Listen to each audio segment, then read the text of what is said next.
Hello, welcome back to the channel. Today we'll be doing the 5 most important Michigan Wolverines. This is going to be kind of a subjective video, obviously, and I'm going to exclude Bryce Underwood because I think that's kind of very obvious that he's like probably number one. And we've kind of already talked about it a bit more, and I'll focus on a video on him separately coming up probably this weekend. But we thought we'd start off with number one, Justice Haynes. I think he's one of the top 5 most important Wolverines. Not just for himself and for his explosiveness. And if you want to see any of his highlights, I did a highlight video on this channel, one of the most recent videos actually on this channel, a couple months ago when he committed from the transfer portal out of Alabama to Michigan. He's they call him a bigger Blake Corum. I would say, if anything, he's more of a Blake Corum that we saw in like the old Washington game, like before he got that knee hurt. He's a lot more of a speedy power back than Blake Corum was. Way, not necessarily super elite speed towards the end of his career, but I would say Justice is a lot more rushing. But I think what's more important even than that is giving Michigan the opportunity to have multiple running backs. Last year, obviously, Donovan Edwards had a bunch of issues, and it really, really made it hard to have a good, solid backup running back. And I think Bryce is going to make it interesting, make it a lot easier with his ability to even throw the ball more in addition to run it. But Marshall and Haynes will be a good 1-2 punch that we didn't really have last year. I'd say Mullings is, right now better than both of them, but they're both better than Donovan Edwards. So I would say the ceiling's a bit lower, but the floor is significantly higher with these two than it was last season. The ceiling's still going to be higher, but I'm just saying like right now, because Haynes can come back for another year if this year doesn't go out super well for him, and Jordan Marshall obviously has 2 more years, so he's a redshirt freshman. But we will see how that all turns out for him, and it's very important, especially now with CJ Hester leaving the program earlier today. So that's going to be a very important position, and headlined by Justice Haynes, who I believe will be kind of like the 1A. I imagine it's more of a 1A, 1B than a 1 and a 2. I know NFL teams have been doing ORs on their depth charts. I wouldn't be surprised if Michigan did something similar, but I believe Haynes will be starting. Number 2 most important player, Rod Moore. Now, we're not totally sure how good he's going to be coming off of the injury for the whole time. I don't even know. I think he'll start. I just don't know like how instantly he's going to start. But the most important part for him is his communication. I think last year, we went from having Mikey and Rod Moore to last year having neither. And you kind of have the captain of that defense that's a vocal leader that kind of lets you know what the hell is going on, who's got to do what. He knows what he's doing, and he also knows what the next 2 or 3, 4 guys should be doing. And I remember talking to some of my buddies. We were rewatching the USC game, and there's that one touchdown where, like, I think it was Zeke Berry blitzes, Quentin Johnson like bumps over, and then him and Hausman, all 3 of them rush, and they leave a receiver literally wide open for the most easy touchdown you'll ever see in a top-ranked game. So getting him back, I think, is going to be super important, and it's going to really help the secondary that had a bit of issues last year at times outside of the end of the season, but the middle of the season was tough, and I think he'll help with everything because I think obviously your interior D line is going to be a bit, not a bit, but it's definitely going to be worse than it was last season, and you're just really going to need these guys to get good, and having a good secondary is going to make the D line's job a bit easier. And I think overall, it's having the captain of your defense back with one of the most iconic, iconic interceptions you're ever going to see at University of Michigan is super important, especially with how young the secondary group is.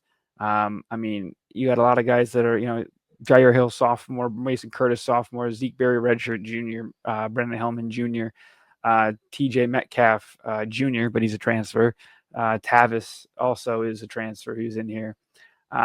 You're going to have a lot of young guys, Jacob Oden, Josiah Edmond, Jaden Magnum, Shamari Earls, who else? Kenyatta Winston, Elijah Dotson, Jordan Young, Jaden Sanders. Like those guys are all freshmen and sophomore, especially the last few are all freshmen.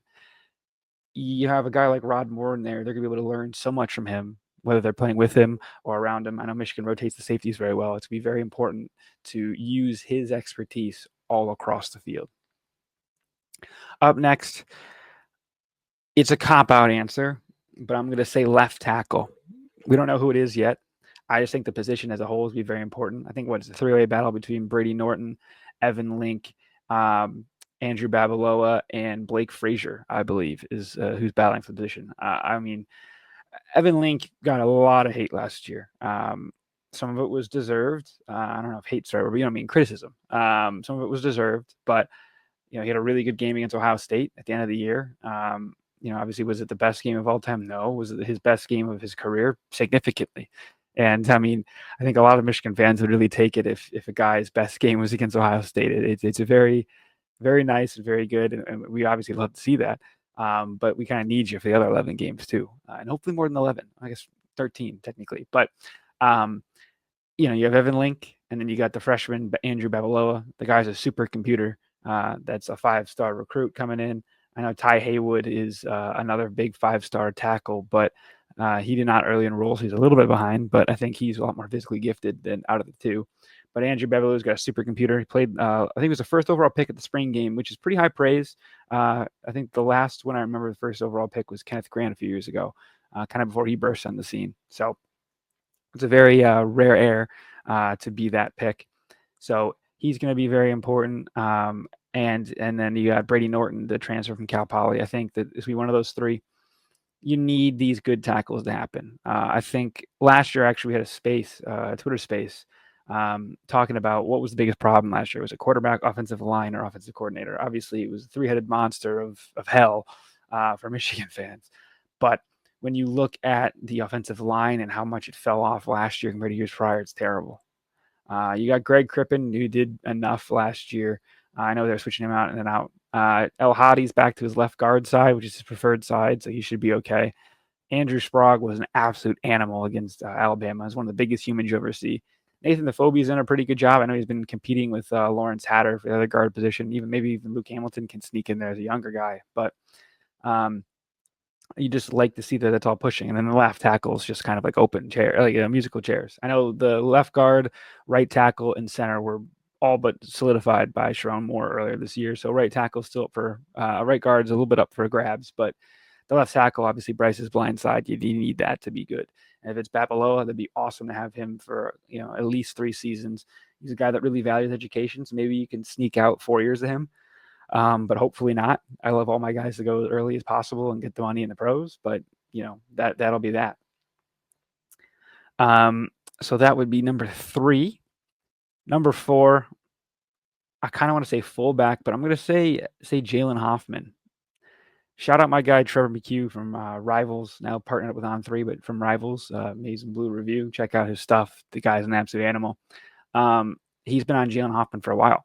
And for those who don't know exactly who he is, you watch the spring game. He was that number 42 tight end fullback that got like 10 catches, and most importantly, caught that flea flicker from Bryce.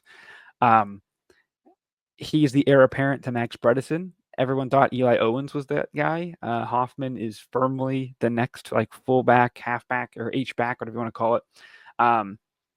Guy that's a very important role in Chip Lindsey's offense, whether you're blocking or catching out of the backfield. Hoffman, could see himself getting some catches this year for sure. He can be like a fake tight end like Max Bredesen kind of is. And obviously, we all know how important Max Bredesen is. It'd be an easy answer for me to say him. So I would say Jalen Hoffman. I think if he kind of can help bridge that gap from what Michigan used to be to what Michigan's going to be in terms of offensive identity, because Michigan's never going to be this air raid offense. It's never going to be this 5 wide aired out. The fullback is kind of around. It's a changing position. I mean, obviously, it's kind of coming back now with the Harbaugh brothers in the NFL. But Bredesen's been super important in the run game. As like an extra smaller tight end, basically, is kind of what the fullbacks kind of become recently. But I think if Hoffman can block as well as he can catch, it's a great heir apparent to that position, and it's going to really help go forward. So that'd be number 4. The 5th one, I kind of want to go with punter. Where you saw Hollenbeck had a pretty good game against Alabama in the bowl game. I'm going to say the final position that's most important for position player that's most important for Michigan. It's going to be Biff Poggi.